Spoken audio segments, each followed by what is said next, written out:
Cora Bjug. Ladies and gentlemen, welcome back to Sure Look, Sure Listen, the podcast that takes a pop at culture. Sure look, sure listen. Sure look, sure listen. Sure look, sure listen. Sure look, sure listen. Sure look, sure listen. Sure look, sure listen. Sure look, sure listen. Oh, very good, Benjamin. Look, it's been a fucking dreadful day for the parish this week. Not a fucking great weekend to be Irish. But sure, look, we're not going to languish. We're not going to languish. That's the wrong word. We're not going to linger on that for too long because we've got loads of pop culture rubbish to look at, including the New York Times story of the maddest man in Netflix, and in a total break from international anguish and upset, the Screen 7 cast has all been fired or quit. But not only that, Benjamin, because I've seen Monarch Legacy, and that's pop culture, isn't it? It is. Sure, listen, Michael, if society in Ireland wasn't crumbling enough as it is, we've also gone and turned over to democracy and asked our listeners, what do you think of animated TV shows? What's your favourite? Not what's your favourite TV show, because that would be reductive, Benjamin. What's your favourite episode? We've asked the listeners, what's your favourite episode? And boy, golly gosh, Benjamin, did they bombard us with episodes. Not unlike a pack of far-right fucks bombarded Irish retail establishments this weekend. Very good. No, Benjamin, I don't think it was the far right, which I don't believe really exists, that were bombarding the shops. But look, so fucked. No, you fucked us. No, look, you started it. But anyway, look. You fucked us. Go on then. All right, come on. Ladies and I gentlemen. don't believe the far right exists is going to be clipped and spread across the land. Well, that would be very reductive of you, Ben, and that is my argument against people using the term far right. No, I'm not going to do it. Someone else is going to do it when they want to leg up. Oh, very good. Well, look, as long as people are listening, if they're anger listening, that's also fine. Yeah, if you hate us and you're listening, you're still a fan. Yeah, exactly, Ben. But sure, look, speaking of people who hate us, now, do I have to clarify what I meant there now? I think you might. Just do it for your own good. Okay, I'll do it for my own good, Benjamin. Benjamin, I think that we need to be very careful in this society that we live in to not be divisive and not be othering. Because the very thing that people on the traditional left accuse the people that they call the far right of is being divisive and us and theming other people. And I find the term far right to be a educated leftist othering of the people at that rally. Because the people at that rally, there were probably some people at that rally whose hearts were in the right place. And whether or not our politics agrees with them, and I think that people who are anti-immigration on the basis of us versus them are despicable, but fair. To just other the whole group in with the people who went there to get a chance to finally lash out at the guards, or the people who went there to do their Christmas shopping by looting shops, is reductive and us versus theming of the same order that the racists do. Anyway. Look, it's all classist politics, Michael.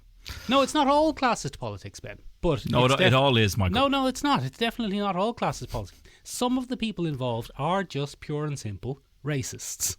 Just Cunts. as some of the people involved are just pure and simple classists. But let's make a commitment to ourselves. You and I. Yeah, you and I. Let's make a commitment to ourselves to call each other out if we feel that we're using divisive language. Because there's another issue that we're going to be talking about on this very episode. And it just so happens that on this topic we're going to very wholeheartedly agree. But let's just keep an eye on using divisive language when we're talking about it. Why don't we? You're much better at catching it than I am, Michael. I'm a very wholehearted general, captain general, as it were. Captain Generalist, Benjamin. Benjamin, you haven't met a group of people that you wouldn't like to tar with one brush. But I am general statement. I rose through the ranks, Michael, and I fucking swept on in there. Very good. General statement. Yes. General sweeping statement. Sweeping That's is general sweeping statement to you, boy. Sweeping is Oh. his given name. But anyway, Benjamin, or should I say sweeping? Let's take a look at what's going on in Netflix, because our good friend of the show and our secret insider informant sent us this story, which then broke on the New York Times. Absolute madness going on in Netflix. Yeah, Michael, this is fucking weird. So basically what's happened is we've discovered Yes. through the grapevine, both our own personal grapevine, good friend of the podcast, hello, and through, also the general grapevine now, that Netflix have lost a small fortune on a show that doesn't exist. And so, Ben, there was a director, his name is Carl Rinch. Yes. Most famous for the Keanu Reeves middling blockbuster 47 Ronin. Not great. Not great, Benjamin. I was most disappointed because I thought it was about 47 lads called Ronin from middle-class suburbs of Dublin. Yes, and they all had to fight it out to be the one true Ronin, because, Michael, as we know, in Dublin 4, there can be only one Ronin. Well, that's patently untrue, Ben, because I've met about 600. But that's neither here nor There's there so anyway, many. because he made that and he impressed enough people that they said, I tell you what we're going to do. We're Netflix, right? We're Netflix. We've got bags and bags and bags of cash. And we're going to give you one of our bags of cash if you promise to give us a television programme. Do you know what my favourite part about this, Michael, is? Go That's on. not even the full whack of it. They entered a bidding war for this. It's even worse than that. I don't mind if someone approaches you and cons you swiftly into handing over oodles and oodles of cash. No, it happens If to you you're all the time. It happens to me all the time, Michael. I would have been a millionaire if not for the fact that I have the IQ of a brick. But come here to me. One of the bricks that they used to smash in Foot Locker on Friday night. That's a general statement, siren klaxon call there, Michael. Divisive language. I think that's probably divisive language, Michael. So we should probably watch out for that one. No, But no, that's just facts. That's just facts, Ben. People were throwing bricks at Foot Locker in Dublin on Thursday night. And those bricks had very low IQs. ladies and gentlemen, episode 110 of the Sure Look, Sure Listen podcast is the episode that became No, You Look, You Listen. Very good. Very good. Very good. Come here. Yeah. This was a bidding war, Michael. So Carl Eric Rinch came along and he said, I don't think he is German, but in my head he is. But let's make him German. Let's make him German. That seems fair. So he come along and he said, "Yeah, I made the 47 Ronin. It's very good, yeah." To which everybody went, I don't know. Keanu Reeves was in it. Keanu Reeves, and he goes, Keanu Reeves, John Wick was in it, so it must be good. And everyone went, oh yeah. John Wick made lots of money. Yeah. And so Carl said, well, I have another idea. And out of his lederhosen, he produced a script. Okay. and he said, who wants it? And he began to wave it in the air. And every single studio, Michael, went, ooh, me. So anyway, there was a bidding war, Michael. A bidding war.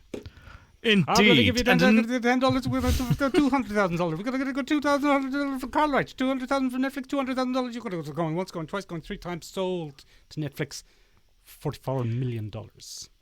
I would imagine that's correct, except initially Amazon won the bidding. Oh, did they? Grand Bunch of Lads, famously. Yeah. But then Netflix, under one Cindy Holland, Michael, the vice president of original content over there at Netflix. Okay, are you implying that this is because she's a woman, Ben? No. She's okay, just good. It's just the name of the woman who secured the lucrative counter offer got them the thing. Yeah. Go on. Yeah. Very good, though. I like the way you were monitoring for divisive statements, Michael. Well done. Very good, wasn't it? Thank you. Yeah, it was very well done. So, Netflix invested over $55 million. But look, Ben, at least they got a television program out of that was very popular and lots of people watched. Michael, they didn't. They didn't get anything. They did not. They did not receive a single finished episode. It's fucking gas, Benjamin. He took all the money and he just invested it. He invested it as if it was his own money. Michael, this is mad. Is it any wonder they won't pay the fucking writers and actors? Fucking absolute insanity, Ben. He invested it in Dogecoin, Ben. He invested it in memes. In shite, Michael. He invested it in NFTs. Oh yeah, I'm going to buy a little NFT und Dogecoin. Very good. Sehr gut.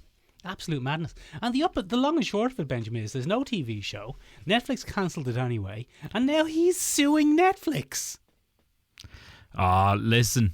You see, the problem is, Michael, and the I suppose the foible on which they've hoisted themselves. Go on. Is they gave him full budgetary and creative freedom. So this is the problem. In the contract, one of his stipulations was, I want full budgetary freedom. And they went, yeah. That's grand, yeah. You're going to give us a television programme, aren't you? But I don't think they locked that bit down. And I think this is where we are. But my feeling on this, Benjamin, is this bullshit's probably happening all the time. All the time. Because for the last 15 years, Michael, we have essentially been in the streaming service gold rush. Yeah, but I mean, I don't know if it's necessarily just streaming services, because the budgets of movies are famously ballooning completely out of control, and they're not getting the quality control on the end result. Like, how could anyone tell me that the Marvels cost $280 million? Yeah, no, it's insane. It's a lot of money. Absolute criminal amounts of money that are being spent on these things for things that realistically could have been done for less than half of that. Oh, a lot less. A lot less. There are people on YouTube, Michael, making fan films that do a fairly passable job on a lot of stuff. Look, The Marvels is maybe not a great example because it's a intergalactic sci-fi epic, but it definitely could have been done cheaper than it was. And probably because tens of millions of euro that are being spent on all of these movies are being siphoned off into mad personal side projects and unnecessary trips and sports cars and Rolexes and Dogecoin, and it's really just a shocking indictment of the Hollywood movie and TV production system. I mean, there's only so many times you can say, oh yeah, we've got that one scene in an alleyway in Japan, so we're going to fly the crew out to Japan. Yeah. And they'll be like, how long is it going to be on screen for? Oh, it's like a 2-minute scene with a pickpocket in an alley in Japan. Yeah, it's like, oh, do you have like key Tokyo landmarks in the background? No. It could be any alley. But, you know. We can CG those in anyway. That fake Eiffel Tower they have. Bang that in there. But we're going to the alleyway in Japan. Listen, look, as far as I'm concerned, Michael, it's a good old, it smacks of hubris to me. Very good. Benjamin, speaking of hubris, Spyglass Entertainment have managed to piss off the leading pair of Scream 7, a film which nobody knew was happening anyway and very few people wanted. Well, I mean, I think that's the key headline, Michael. If anything, this has done Scream 7 a favour in that people now know it exists. Very good. But probably not. So Melissa Barrera, who headed up the last one with young Jenna Ortega, her off the Wednesdays. And the previous one. Which I didn't see, Michael. But, Scream, it was called, confusingly. Yeah, very confusing, Michael, because that was the first one in the 90s. Yeah. Melissa Barrera was in it, though. Was she in the first one? The first... No. That was Neve No, Campbell. she was in the Neve Campbell, yeah. The reboot. Well, interestingly enough, Michael, because they've gotten themselves in so much hot water here. Well, let's talk about it. Melissa Barrera, Michael, has been very vocal on social media in support of the Palestinian people. Has she? Or has she been against genocide? Ah, nice. So, I would say she's just been against genocide. Right. She's but against I'm trying... carpet bombing children, is she? She's against the attempted ethnic cleansing currently happening in Palestine. Yeah. As any right-thinking person in the world probably should be. Yeah, as anyone who just wants to sleep at night with a clean conscience would be. Yeah. Where do you stand on ethnic cleansing? For or against?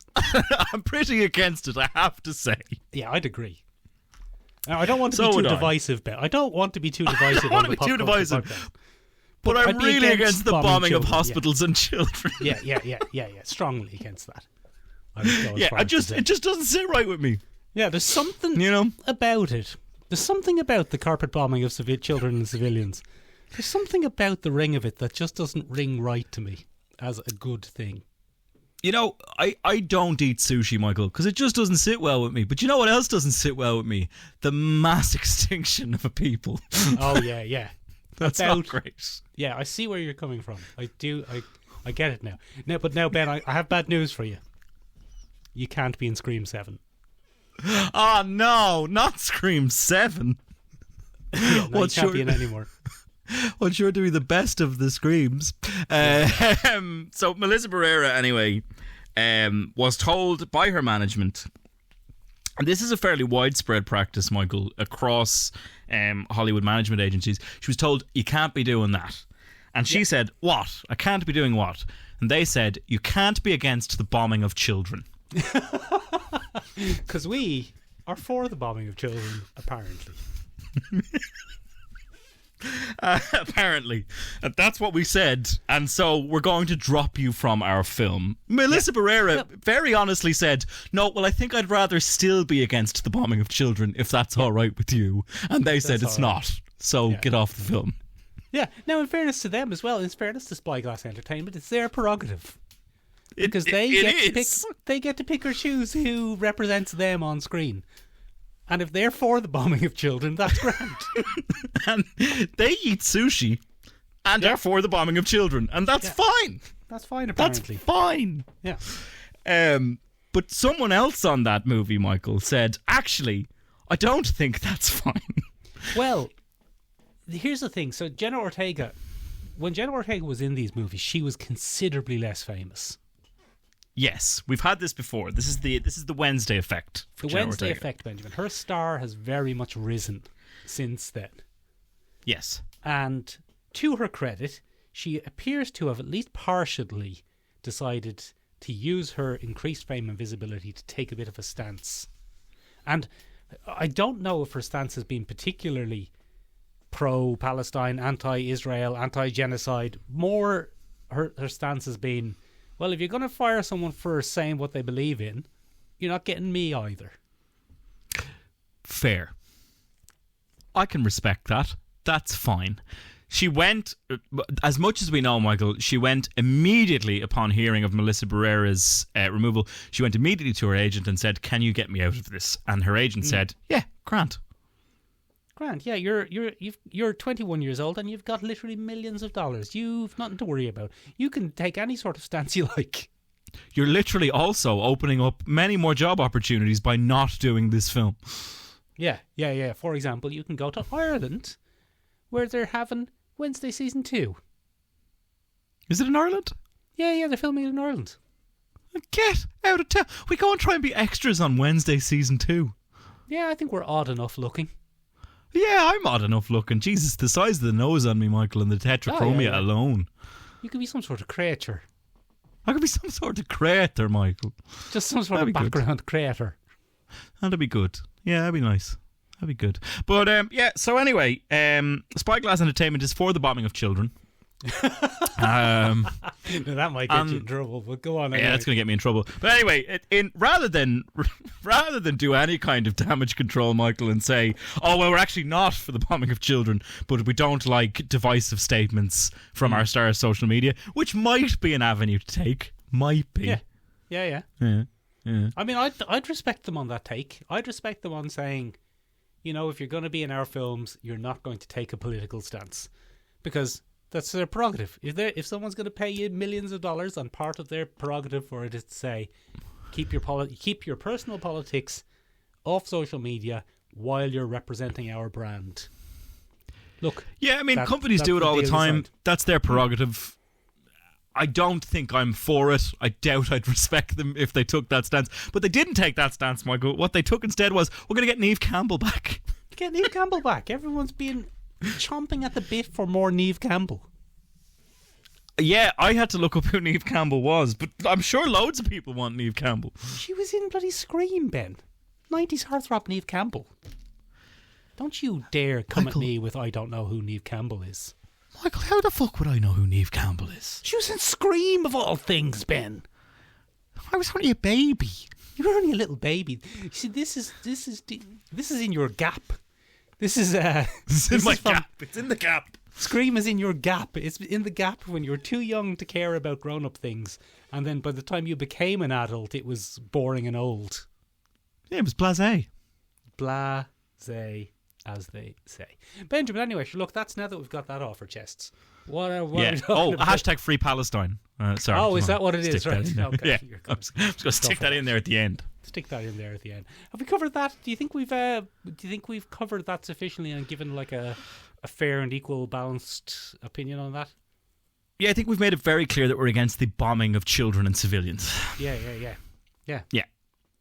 I think that's fair. Hey, you shouldn't do it. I mean, Michael, to me that just sounds like a very logical, even keel stance. Yeah, just don't do it. Now, I'll tell you who we are in favour of bombing. Oh. Who? Godzilla. Yeah, get rid of him. Get rid of him. Big fucking lizard. Unless he's a goodie sometimes. Yeah. Yeah. Michael, why do you say bomb Godzilla? I say bomb Godzilla, Benjamin, because I've been watching Monarch Legacy of Monsters. Very good. Very good. The brand new Apple TV, I think. Yeah, it is. Yeah, inexplicably, the brand new Apple TV series, Monarch, King of Legacy of Monsters, Benjamin. And I'll tell you what, can I give you a little surprise secret? Yeah, go on. It's quite good. Oh, yeah? Yeah, it's actually quite good. It hasn't got an all-star cast, but it's got a mostly recognisable cast. It's got... Well, it's deeply, deeply, deeply embedded in the Monsterverse, the new Godzilla Monsterverse. It's embedded to an incredible extent in the Godzilla Monsterverse. This is... Benjamin, shut up for a second, would you? And travel back in time. I know. Travel back in time to 2013. Are you there? That's so long ago. I know. Are you there, though? Are you there in your mind's eye, Ben? Yes. Good. Excellent. Yes. How's the Israel-Palestine situation looking? Probably rubbish. It's still not great, but they haven't started bombing children and hospitals outright yet. Anyway, Benjamin, do you remember when Marvel announced Agents of S.H.I.E.L.D? Yeah. And they said we're going to do a TV show about the secret spy agency that's behind this universe, and we're going to explore the ins and outs and the secrets and take a look at. And then it wasn't that; it was just Monster of the Week rubbish. But you love Agents of S.H.I.E.L.D, Michael. Yeah, I know, but I enjoyed it as Monster of the Week rubbish. But it wasn't. Yeah. It didn't live up to its promise of the secret origins of the MCU. Yeah, it was the CW for Marvel. Yeah, exactly, Ben. Well, this is pretty much the show that I wanted Agents of S.H.I.E.L.D to be. Oh, that's good. It's like, it feels huge budget. It's deeply tied to the lore and the world of the franchise. The only thing that's bad about it is the franchise itself is a bit weak and a bit iffy. But that's fucking gas. This might be the best thing in the new Monsterverse. That's hilarious. Fucking bizarre. So it follows a character, Benjamin. I've forgotten her name. I'm very sorry to people, but I've forgotten the character's name. And she goes to Japan because she's like, my dad's not in the picture and he left these keys behind So I'm going to go and settle his business. And now we're led to believe, Benjamin, along with her, that he has died. Ah, good. And spoilers ahoy, by the way, because there's going to be spoilers. But when she gets to Japan, she discovers, Benjamin, he had a secret life. And as part of his secret life, he had a secret second family. So he had a Japanese-American family in America, and he had an American-Japanese family in Japan. One of my favorite. Was this a man burdened with glorious purpose? Well, look, he's the mysterious character who is. It's all very mysterious, and we don't know the allegiances and who's on whose side right at the start. And I'm not going to spoil too much, but we don't really know who he is, other than he seems to know about Monarch. But is he with Monarch, or is he against them? Is he trying to hunt them down, or is he? Will we ever find out? But there's some great scenes in it, Ben. The main character, the main kind of point of view character in the modern day is this girl whose father, as it turns out, has disappeared, not died. And she is also a survivor of the famous Godzilla attack on San Francisco in 2014. Oh, where Aaron whatchamacallum died. Yeah, where Aaron Taylor Johnson and Lizzie, what's her name? I don't know. Scarlet we really Witch. are the worst. We're very Elizabeth Olsen, Michael. Yeah. Elizabeth Olsen. Well, they were brother and sister, but also married.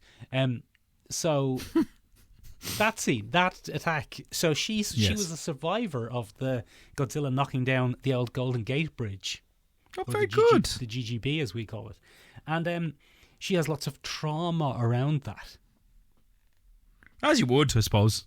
Yeah. So as you can imagine, the best place to be is in Japan, where they do regular Godzilla evacuation drills. I suppose trauma arising from a mass catastrophe is probably to be expected, not unlike what a lot of Palestinians can expect if they survive in Gaza. Oh, we're back on that, are we? Oh, very good. Okay. No, I'm just working it in there, Michael, because I do think it's important. Work it in there. Work it in as a little joke every now and then. But yeah, it's a much better. It fits so much better into this universe. It is, I think, the best. Here's the TV show from this franchise ever. Oh, that's good. Isn't that weird? Surprising, but good. Yeah. Now, the thing with any of these is because of the damage that J.J. Abrams has done to television. The first couple of episodes are very much a mystery box within a mystery box within a mystery box. Who could have known, Michael, that we would still be feeling the effects of J.J. fucking Abrams in this day and age? Oh, it's unbelievable. Every time it happens, every time someone opens a safe and inside a safe there's a box with a symbol on it and they say, I know that symbol. You just know that by the end of the episode they're going to open the box and inside the box they're going to say, why is there a picture of my grandmother in here? And then we're going to go to the flashbacks and the unrelated woman from the flashbacks is going to turn out to be that character's grandmother.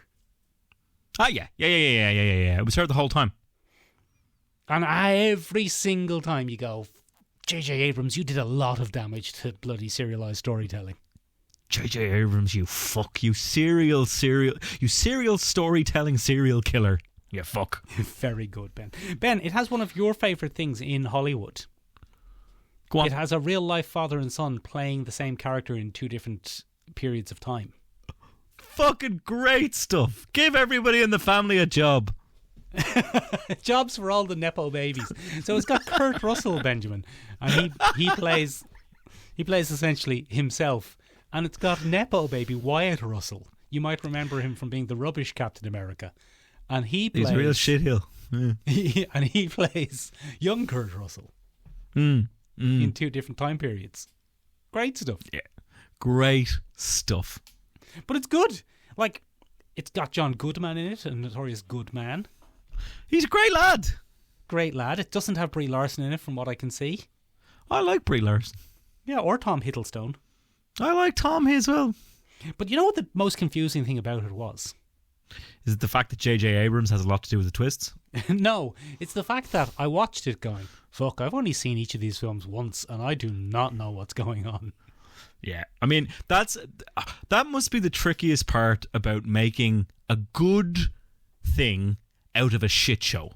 Go on. Like, because nobody cares about the Godzilla films. Now, no, that's not true. That's not true, Benjamin. That is not true. The recent Godzilla films have been from middling to reasonably good. Michael, you will address me by my rank and station. Thank you very much. Excuse me, general sweeping statement. I've done a little salute for the ladies and gentlemen at home. Excuse me, general. Okay, I wouldn't say... Okay, let me rephrase my sweeping statement and say, okay, go on. I wouldn't say that the Godzilla monsterverse that is currently being undertaken has done a great job of nailing down its lore. No. Because, for one thing, King Kong was pretty big and then he was fucking gigantic. Yeah, because they had to make him fight the giant lizard. Yeah, two even. Well, yeah, a couple of them. One of them was, Mechagodzilla. Yeah. But in one way, I suppose that serves a series like Monarch well, because they can play a little bit fast and loose and fill in some gaps themselves. But on the other hand, people are going to look at it and go, do I want to see that? Yeah, well, I'm looking at it going, what in the fuck is going on here? So I think it's actually set after Godzilla. So Kong Skung Island has happened. Ah, yes. That's how I pronounce it. I haven't mispronounced that. I just call that film Kong Skung Island. He always has. I always have and I always will, and I'm going to stick with it. So Kong Skung Island has happened. Godzilla has happened. Mm-hmm. I don't think Godzilla King of Monsters has happened. No, it has. I think Godzilla King of Monsters has happened. But Godzilla vs. Kong hasn't happened yet. So is that the one with... Is it Nidoran? Gitterang? No, they're Pokemon, Ben. King Ghidorah. Shit. King Ghidorah, thanks. That was the one I was looking for. So that's the one with the three-headed fella. The big three-headed fella from space in the originals. So that's happened. That's happened, I think. But I don't know. This is my big issue with it. And I'm watching it going, fuck, I don't know what's happened in this. What is anyone? And then I was thinking, this is what normal people think about the Marvel films, isn't it? This is... Yep. When I'm always saying, it doesn't really matter, just calm your jets down and just watch it and enjoy it. But this is what they're thinking. They're thinking, is this before or after they teamed up and they fought the robot lizard? There's nothing worse, Michael, than franchise smugness. And by that I mean when a writer decides, no, people will get it because they'll have seen all the films. They won't. Benjamin, when you say there's nothing worse than franchise smugness, what about the bombing of children? That's actually worse. You're right. That is worse, isn't it? That is worse. You're we right. should probably knock that on the head. Absolutely fucking worse. That's worse, Michael. And really, there's no argument against it. No. It's worse. No, not really. No. Anyway, so Monarch Legacy of Monsters, I'm quite enjoying it. It's quite good. It's enjoyable. I'm looking forward to the next couple of episodes, would you believe? Ladies and gentlemen, it's rare for either of us to be excited about a series. It's quite a nice feeling, isn't it? Yeah. As long as it's just not the rubbish that we're force-fed by Marvel and DC all the time, sadly. Michael, I often think of you as the perfect depiction of tragedy. Oh, that's less good. Well, you're a perfect picture as well. You're quite a fine cut of a man. Yeah, I had a shower yesterday. Yeah, and he smells great too. Just don't smell him after he does a few judo chops. I will judo chop the nose right off you. Benjamin, speaking of... No, hang on. I was about to tell you why I think of you as the picture of tragedy. Oh, go on. Because there was, at one point, Michael, no greater Marvel fan than you. Yeah. Do you know what happened? What? The films got worse. Yeah, shitification took hold, Michael. Yeah. And, you could say many, many things about, like, fatigue or, like, the fan base turning on the creators or, political ideologies getting involved and, dividing the audience. But at the end of the fucking day, films are just worse. The films from Yeah. like 2008 to 2000. Look, there are a few duds in there. I'll admit it. In retrospect, there are a couple of duds. But even the duds are just all right films. Like, say, Yeah, Godzilla they're grand. vs. Kong. They're grand. But there was You stick no them on out-and-out- St. Stephen's Day, and that's it. Stick them on St. Stefano's Day, as they say in Italy, and just watch fucking Iron Man 2 on St. Stephen's Day on the big movie, Iron Man 3, let's say, because that's the Christmas one, and just Yeah. enjoy it. And is it a great film? No. They did No. the old bait and switch. Yeah, and that's fine. Look, it's grand. You have your turkey coma. You drift in and out of the film. Yeah. You know, it's grand. It's grand. But these are just shit. They're just rubbish. Yeah, I've done a real 180 on the cape fatigue thing. At one point, I thought it was like, oh, we've oversaturated the superhero market. We haven't. They're just shit. They're just rubbish, yeah. Like a good superhero Shit. movie, I think, would still do well. If only we could get one, Michael. If we could fucking get one. We've got a few. Like that last Spider-Man was pretty good. The worst thing about the last Spider-Man was borderline incoherent and a bit pandery. Is this But- Tom Holland or Across the Spider-Verse? Tom Holland. Okay. No Way Home. Yeah. Do you know I found out that Venom 3 is happening? Inexplicable. Inexplicable. The only Marvel movies next year are Madame Web, Ugh. Venom, and Craven. Fucking Deadpool. bizarre. Who cares? Oh, it's gone to crap. Anyway, Benjamin, luckily, we don't have to wallow in the decline of popular superhero cinema because no one will ever be able to come along and take away our favourite episodes of animation. They won't. Is that They what you're won't, giving me Michael. back? That's what you're giving me back for that fucking buttery smooth segue. You're going, no, they won't actually. Just the most low energy man on the fucking planet. All right, we'll do a second take. Hang on. Anyway, Ben, Go on, look, lead me in. I'll lead you in. Man, animation's good though, isn't it? Ah, it's fucking class, Michael. I tell you what, nothing will ever come close to the heights that my young soul soared when every once in a while, Michael, I'd switch on the Den or a Cartoon Network or a fucking Toonami and I'd tune into a regular old animated show and say, oh, look at me in my youth. I'm going to enjoy one of my comfortable, soothing animated shows because I'm mildly autistic and yet undiagnosed. And then, Michael... Rhymed a bit. And then I was going for the Grinch Who Stole Christmas kind of vibe. Yeah, it was heading that way. And then, Michael, Yeah, go on. every once in a while I'd tune into an episode Yeah. and something would be different. What would be different, for example? Michael, there would be a pathos to a character. Oh my There'd God. be a weight to their decisions. Oh, Jesus. There'd be a consequence that would irreversibly change our hero. And Michael, the timbers of my soul would be shook. Not shivered, no, shook. Shook. Okay. And Michael, I What is didn't have it in me to articulate or even recognise what had happened. But my tiny little cartoon-riddled brain would have been seared with a stamp of excellence, Michael. Because in every animated show, there's a fucking gem. No, that's not true. Not in every animated show. Many animated Oh, shows for are rubbish. fuck's sake. Many He makes me do a second take. He makes me engage in hyperbole. I deliver a Dickensian fucking speech. If you And do this say is so what yourself. I get. I Benjamin, I don't think give a fuck. I think you over-egged the pudding a little bit on that, to be honest. Yeah, probably, yeah. Because some shows are bad and some are good. But what Yeah, we're some are talking shite. about this week is... Tell us, Benjamin, what inspired this madness anyway. Go on, tell us. Good old friend of the podcast, Nine Wassies. He's a good egg. He's a great egg.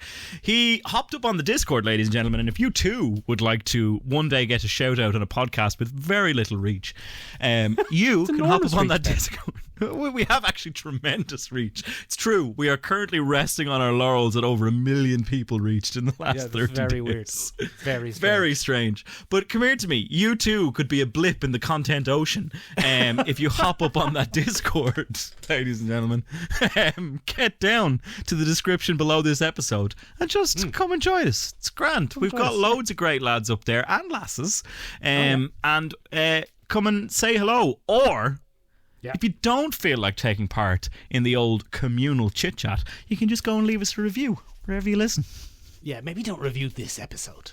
Oh, no, do, and say exactly why you liked it. Is it because we're against bombing children? Yeah, I'd we s- are. Oh, we are. And I'd say that would put us in fairly fucking great stead with most civil, human, good people. Yeah, you'd reckon. So anyway, Benjamin, what episode did Nine Wassies recommend to us as the greatest episode of an animated series? Well, he just seemed to be very taken with that most phenomenal episode of Samurai Jack, Michael, on Cartoon Network, pre-season 5 adult shift, if you will.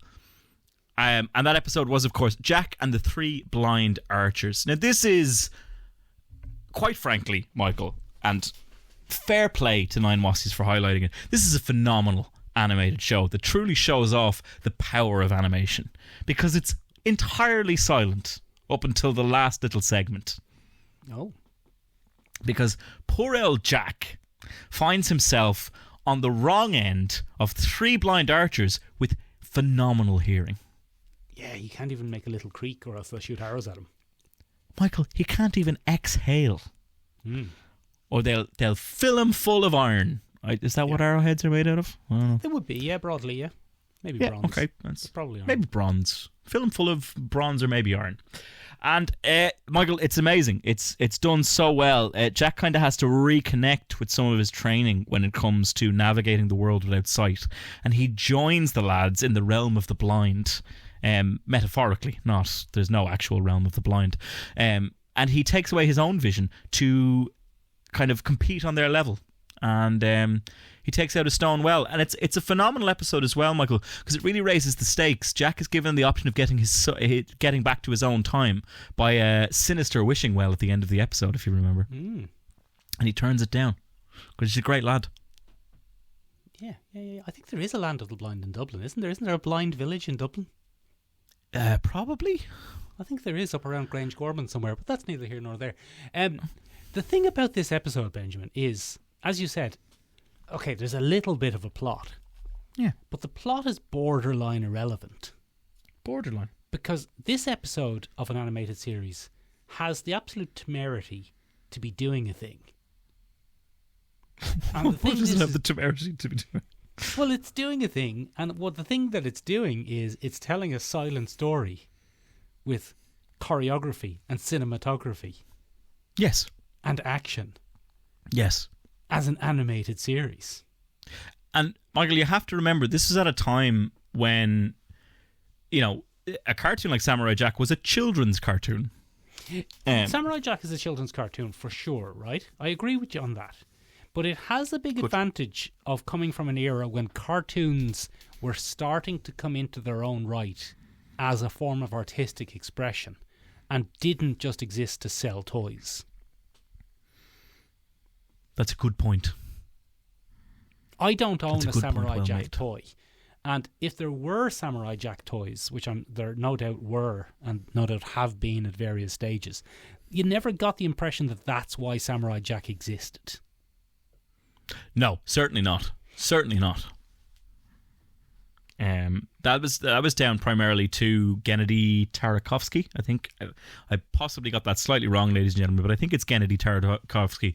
The man is Gendy. Sorry, could be Gendy, but an absolute wizard when it comes to animation, and has only gone from strength to strength, Michael, since then, making shows like Star Wars: The Clone Wars, the original concept animated series that would then spawn an entire universe of Dave Filoni stuff. Yeah. And would go on to do other phenomenal shows like Primal, which you can check out. You have to dig around for it, but it's out there. He makes amazing animated things and really elevates the medium into something else. And then, of course, got his turn to finally finish off his series, which was unceremoniously axed by Cartoon Network. And he got to finish it off at Adult Swim only 3 years ago. Probably because it wasn't selling enough toys. Probably because it wasn't selling enough toys. But come here to me. Well, sorry, the reason that I was saying that it has the temerity to do a thing, because it's very much a high concept episode. It's very much an elevator pitch episode. Yes. And the elevator pitch is Jack fights three preternaturally skilled archers in complete silence. Yes. That's the episode. Light That's on it. plot.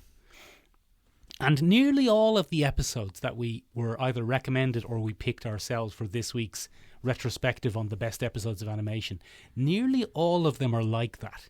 Nearly all of them stand out from their series for something high concept about the episode. Yeah, it's a breaking of the mold, as it were. So we got a few of them, Michael. We put it out and got a surprising amount of feedback. That's probably what you get when you reach nearly 1 million people in a month. Yeah, weird. Very weird. Very upsetting. Your job actually gets slightly easier.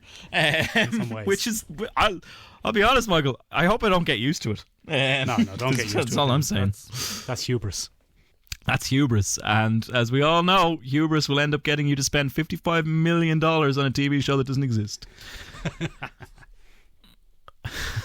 So we put it out to our listeners, and our listeners gave us a heck of an answer. So some of them we've seen a few times, Michael. Naturally, one that came up for us was from Tony Razor Photography on Instagram. He said Heart of Ice, referencing that most classic of episodes of the Batman the Animated Series where we're introduced to Victor Fries and his plight. Not just, Benjamin. Not just introduced to Victor Fries.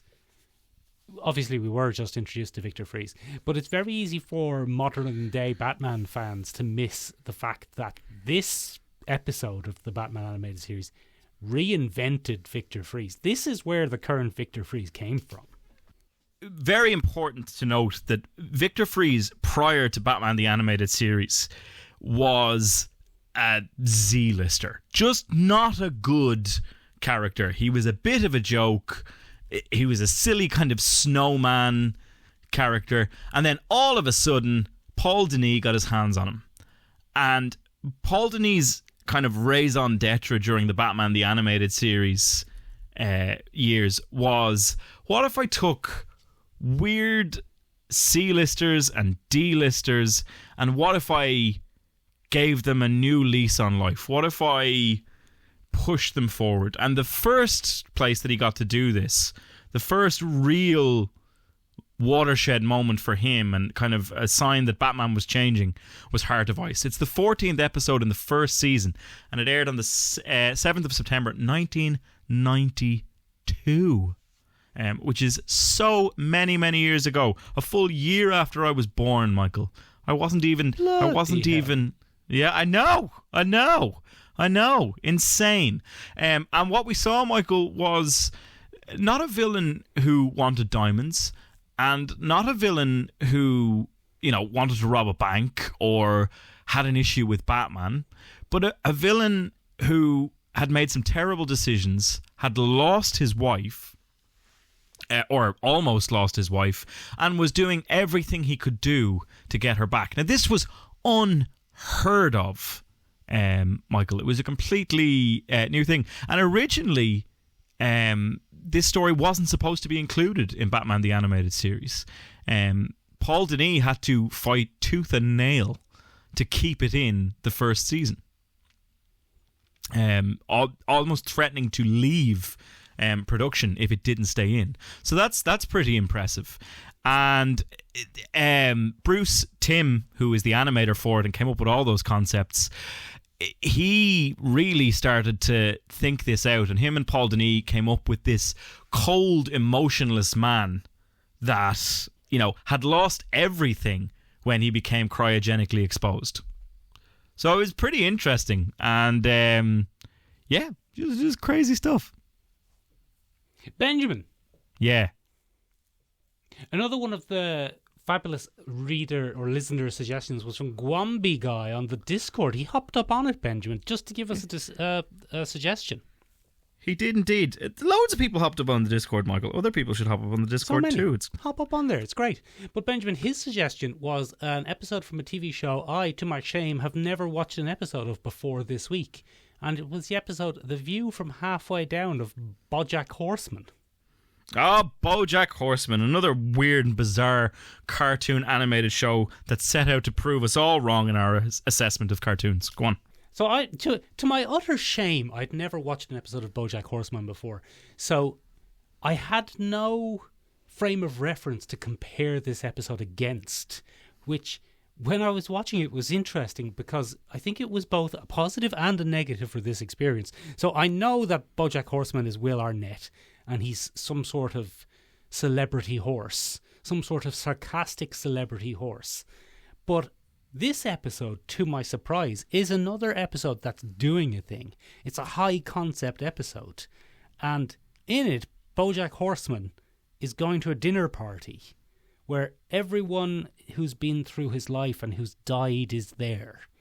Now, as a non-BoJack Horseman watcher, this took a while to dawn on me because I didn't know that the characters he was meeting were dead. But first of all, holy majolies, the voice cast of this. It's Will Arnett as BoJack and as his dad. And his dad is also the famous racehorse Secretariat, but I think that might be like an amalgam character or something. I'm not entirely sure. There's Kristen Schaal in it, who's in 2 of the episodes that people recommended this week. It features Zach Braff as the actor Zach Braff, and apparently Zach Braff has died in the BoJack Horseman universe. But as the episode goes on, it turns out that this is a recurring dream that BoJack has about death, in which he meets all the people who's passed through his life and died. And the major one appears to be his dad. And his dad died by killing himself, by jumping off a bridge. And as the dinner party wraps up, they go backstage, basically, where each of them gives a performance about their life and death. And BoJack's dad / Secretariat, as I said, killed himself by jumping off a bridge. And he performs a poem called The View from Halfway Down. And it's Will Arnett who performs it, which was written specifically for this episode. And it is one of the most simultaneously terrifying and heartbreaking performances of the desperation and fear that leads someone to kill themselves, condensed in what up to that point had been a kind of silly and slightly surreal cartoon.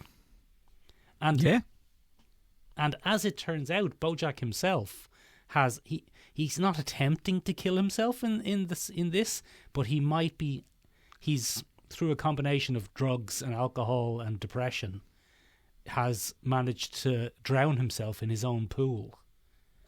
And the episode ends with him becoming aware of this and hoping that someone is going to come and find him before it's too late. And holy moly, is this an affecting episode. Jesus Christ. So it has convinced me to never watch any more BoJack Horseman.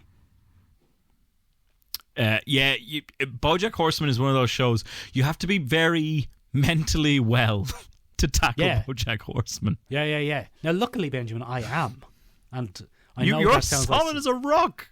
Solid as a fucking rock, and I know that sounds like something that someone who isn't would say, but I watched this and wasn't completely freaked out, so I think I passed the internal test. I am going to call up to your house after this, though, just to make sure. We'll have a little hug. And look, Ben, we'll let the listeners look in behind the scenes. This has been an absolute fucking nightmare. We're about 2.5 hours into the recording of this episode, so if it's a bit choppy, ladies and gentlemen, this has been the worst technical issues we've had in 7 years of doing this podcast. At least we're not bombing children. That's true. That's true. That's true. At least we're not doing that. That's good. Anyway, so that's great recommendation, Benjamin. And what a fucking episode of a television series.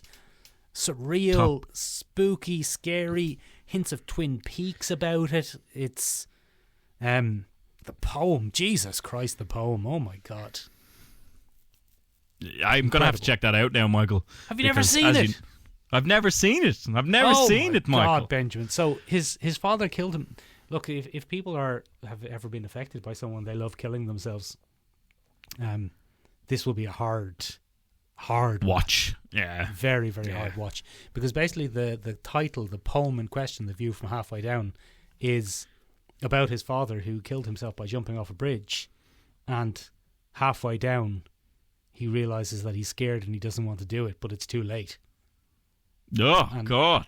Oh, holy dear. fucking hell. Jesus. What an incredible episode. And then, obviously, that reflects in Bojack drowning in the pool and not really intending to kill himself, but, you know, he maybe has. Oh.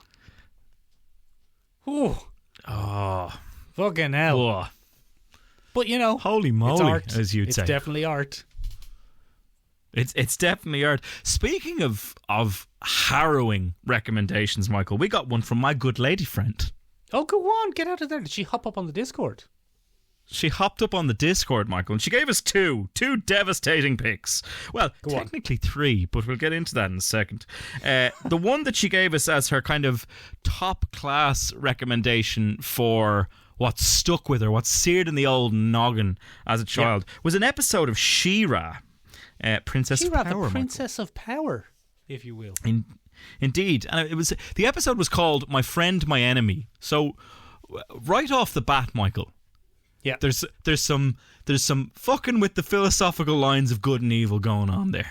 Go on. You know, if you're a child and you understand the concept of friends and enemies, you're like, how can it be both? How does it work? And in fairness, up until this point, Michael, a lot of the time, sympathy for the devil was not a concept in children's cartoons. Skeletor was a baddie. He-Man was a goodie.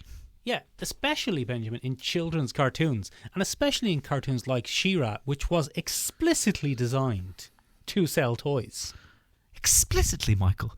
But I think every once in a while a writer is either going through something personally or they just slip it in. They're like, I've had enough of this cotton candy fucking shite. And they put that English degree to good use. Do you know what I mean? Like, they get in there and they really pen a tearjerker. So this one is bizarre, Michael. So the Skeletor of the She-Ra series was Hordak. Yeah. You're Skeletor's boss. Skeletor's boss, of all things. He's about to make a comeback in the Netflix series. Hordak is coming to Eternia. Oh, very good.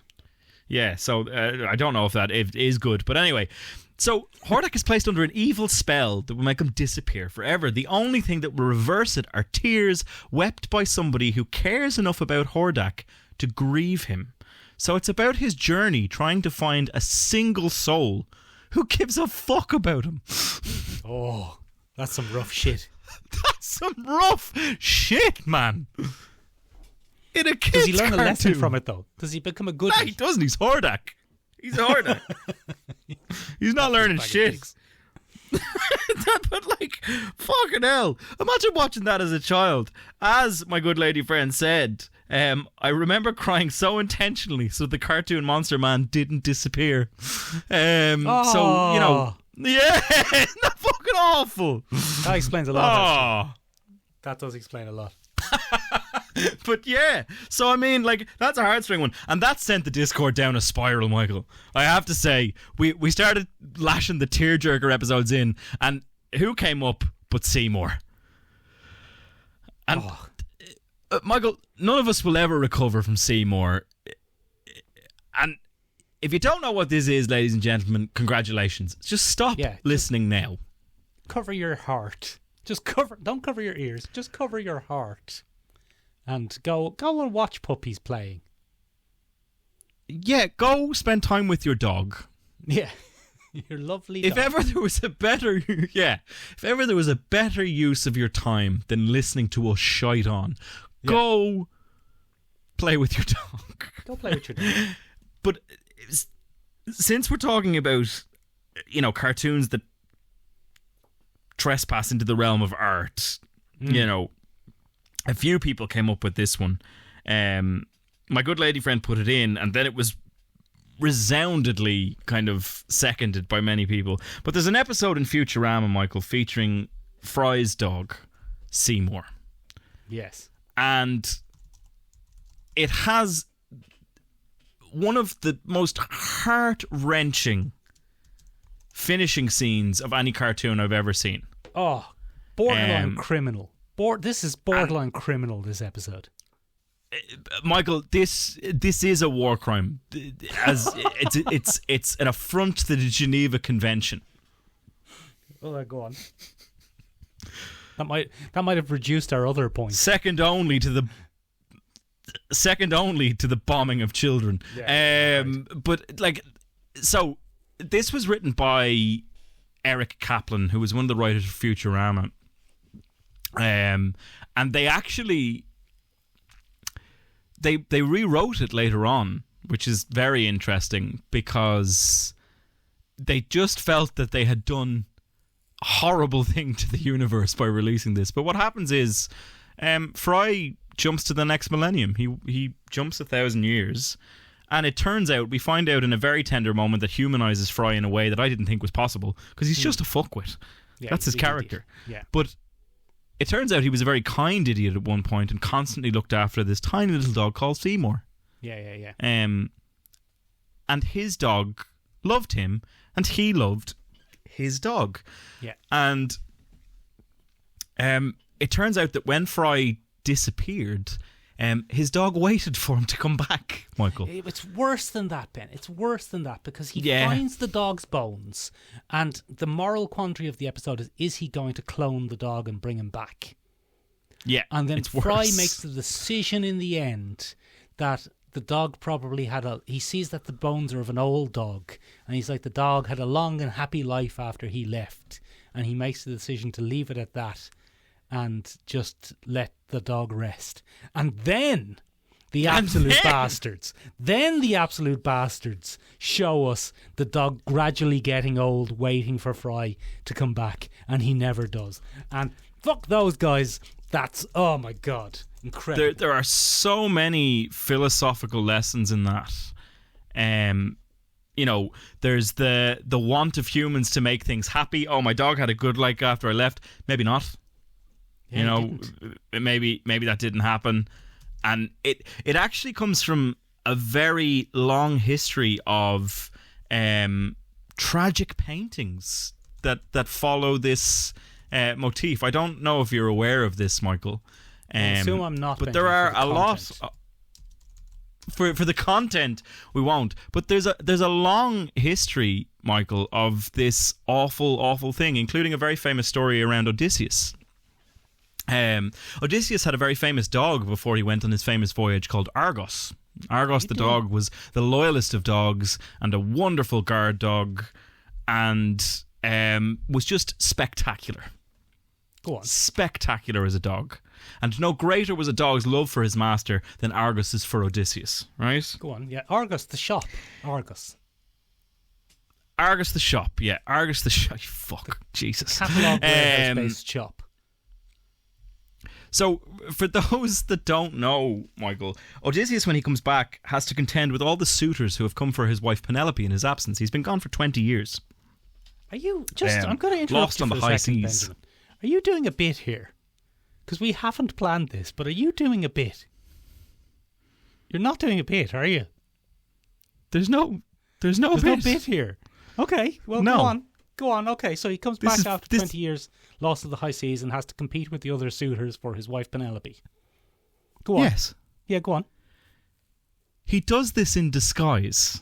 Yeah, as an old beggar man. Go on. As an old beggar man. Yeah. And as he goes through his island of Ithaca... Yeah, Ithaca, yeah. There is a section... He shoots the bow through the crossed arrows. Yeah. Crossed axes, yeah. But there's a section where he comes across Argus, Yeah. his long and faithful hound. Yeah. And Argus has fallen to disrepair in the extreme. He has been ignored by the suitors, the island's resources have dwindled, and the first thing to go is the dog's food. And so Argus is a pile of old and wizened bones. Oh. And Odysseus passes Argos, and Argos recognizes him immediately. Argus becomes so excited at the prospect of Odysseus returning that he dies on the spot. Oh, fabulous. His heart gives out. Oh. And through all this, Odysseus is not able to recognize Argos the dog because it would give him away. Oh. It is the most... it's soul destroying, Michael. Oh, awful. Awful. It's soul destroying. But it has a long... Benjamin. It's fucking awful. Awful. Yeah. Benjamin, speaking of Odysseus, One of the things I watched Go this on. week. One of the things I watched this week was a recommendation from the originator of this episode, the Nine Wassies, who said that the best episode of the TV show, the children's animated show Ulysses 31, was the episode Strange Meetings. Are you familiar with the show Ulysses 31? I take it that you're not. I'm not.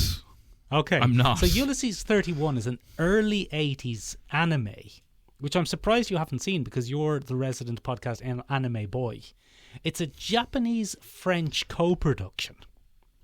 And the idea of Ulysses 31 is it's the Odyssey in space.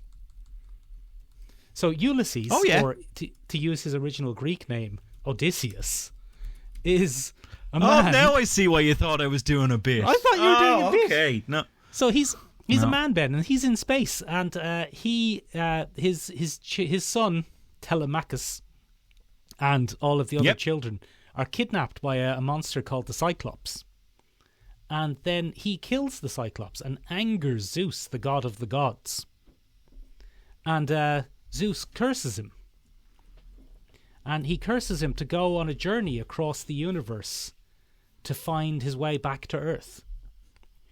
Or Ithaca, if you will. But the fascinating thing about this episode, Strange Meetings, is in this episode, Benjamin. This is fucking weird. In this episode, Telemachus, the little boy, accidentally angers Poseidon. Yes. The god of the sea. Oh, you don't. And Poseidon. You don't want to do that. No, don't do that. He's got a big trident. And Poseidon sends Telemachus back in time, Benjamin, so that Ulysses 31, the Ulysses of the 31st century, has to travel back in time to ancient Greece and meet the original Ulysses, or Odysseus. What? Of Ithaca. And they arrive in Ithaca, Ben. They arrive in Ithaca at a time when the Ulysses of the past has been away from his wife, Penelope, for 20 years. And many suitors have gathered in her castle to try and woo her in her hand in marriage so that so that they can be the next king of Ithaca. This is bizarre. Yeah. This is a bizarre bit of synchronized storytelling. And so as it turns out, there are now 2 Ulysses in this time period and 2 Telemachuses. Gas. And the Ulysses of this time period, Ben, he's injured saving the kids. So the Ulysses of the future, the Ulysses 31, dresses up as the original Ulysses, dressed up as an old beggar man in rags. Fuck. And goes to the castle with all the suitors and strings the bow and fires it through the axe heads. And it is one of the weirdest shows you could ever watch, Ben. I think that's you would bizarre synchronicity, because we didn't discuss this. No, we didn't at all. It's just that is weird synchronicity. But I think you would thoroughly enjoy this, Ben. So it's a Japanese-French co-production anime, European-style anime. It's only about 31 episodes. The voice acting is horrendous. The character designs are bonkers. And it's Greek myth and Star Wars in space in the 80s. Mobius has a lot to answer for, Benjamin. There's also a little red robot called No-No who sounds like every one of our friend Stephen Cadwell's tabletop role-playing game characters. Take that, Stephen, you son of a bitch. Now, Michael, we're going to wrap this up, but not before I subject you to this horror. Take a look at that. Take a look at that while I do my wrap-up. That's a famous painting of that scene that I described earlier. Look at that. Oh, I don't want to see it, Ben. I don't want to see it. Seymour and Argos. It's kind of, I like how it's like skin and bones and dejected, like the shop chain Argos was in Ireland last year. Very good. Excellent deflection of real human emotion, Michael. Well done. Ladies and gentlemen, if you enjoy that kind of emotional repression... Yes, what? Benjamin. What other things did the listeners write in? Go through everyone's. All right. I'll give you the other stuff. Go through a few more. I'll give Polka you the other Dot stuff. Sundays, Ben, said the Time Traveller's Pig. The Time Traveller's Pig. That's the episode of bloody one of your favourite shows and mine, Gravity Falls. Yeah, it's where Dipper is forced to give up his own selfish wants so that his sister can be happy. It's a great episode. Very, very good episode, Benjamin. What else do we have? We also got Lethal Inspection, Gwambi guy said to us, but I can't remember which show it's from. That's pretty bad. I don't know what that's from, Benjamin. What's this one with Bob's Burgers in a car with three women of repute of the evening? Yes. So this one is a very famous early on episode. I think it's episode 6 of season 1, Michael. And it was sent in to us, but it's an absolutely hilarious episode of Bob's Burgers. I think it represents one of the best kind of character studies of a man trying to find meaning in his life in a cab as he encounters all walks of life. It's I have to imagine it was inspired by Jim Jarmusch in some form. Because he does a famous series of mini movies, the name of which escapes me. I think it's City of Love. I'm not sure. It escapes me, but it's an excellent episode. Strongly recommend. 10 out of 10. Good old friend of the podcast, Brian's Action Figures. Yes. Got in touch with us and says has to be the Hank Scorpio episode of The Simpsons. Literally my favourite Simpsons. An absolute all-time classic. I would argue that The Simpsons peaked right there and then, Michael. And again, a fairly high concept episode. It was basically The Simpsons does a James Bond villain. Yeah, absolutely. And is it Jon Stewart that does his voice, Michael? I don't remember who voiced Hank Scorpio. I would be surprised, but 90s, wasn't it? Yeah. So that was before The Simpsons were really big into celebrity voices. Yeah, I suppose it might have been. I'm not sure who did the voice for them, to be honest. I'll check it while you spin your wheels. Good pal of the podcast, Irish Fashionista, got in touch with us and said the Firebending Masters episode of Avatar: The Last Airbender, and that's where Zuko and Aang... Zuko, the former prince of the Fire Nation and enemy of the gang, joins Aang's group and will teach Aang firebending. But he himself has realised that he's lost his ability, and so the two of them undertake a quest to help Zuko regain his firebending ability so that he can teach Aang. And it's all to do with dragons, and it's fucking great. Fabulous. It was Albert Brooks. It's Albert Brooks. Get out of town. Get out of town. Albert Brooks, still stunning us to this day. That's it, Michael. That's a lot of our excellent shout-outs from the gang. Thank you very much to everyone who wrote in. Ladies and gentlemen, if you'd like to hear sad stories about loyal dogs and have your name shouted out on the podcast, get down there and join us on the Discord. Or you can follow us in the following places. You can get in touch with us directly at our lovely website, www.seomrabeag.com, SEOMRABEAG.com. You mean it's Tiny Room in Irish? You can find us on our Acast website at www.sherlockshalistenpodcast@acast.com. Fabulous stuff. Yeah, fabulous stuff. That's up there as well. You can also, ladies and gentlemen, follow us on Instagram, where we have a 250k reach. Not saying it means anything, it clearly doesn't, but you know, we have it. It's at Sherlock Listen Podcast. You can find us on TikTok, where I'm not sure what kind of reach we have, but we do all right. It's at Sherlock Listen. Yeah.